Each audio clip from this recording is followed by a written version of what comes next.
Take all event. Racing just is started. We have the CP break quickly at the start, running by the rail. Comes Jazz Ozamin, the little portion is Shogun, and on the outside now is Gabo. Burgundy comes next, then followed over by Masaganang Ani. Then next on line is Jack Showking. Then on the inside is Sobrang Class Fear No Height. Then followed over by Winners Lane Pambihira. Then comes number one Promise, while most unbelievable is the early trailer by about 12 lengths of the leader. And as they swing down the back, we have Gabo.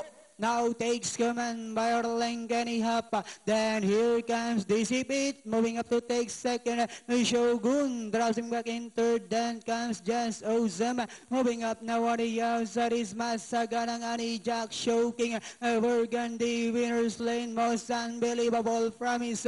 Fear No High. Then comes Pambihira, while Sobrang Class now racing in 13th. And they are now entering the home stretch. We have Gabo by Orlang Kenny Hapa. Dissipate still in second. We have Gabo this time by about 3 lengths. And in second is Dissipate. Just Awesome is done only inside third. Last 75 meters, Gabo. Dissipate giving the final burst of energy on the outside. And finally it's Gabo. Dissipate. Then comes Just Awesome. Masaganang Ani, Promise, Most Unbelievable, and Jack Showking. All right.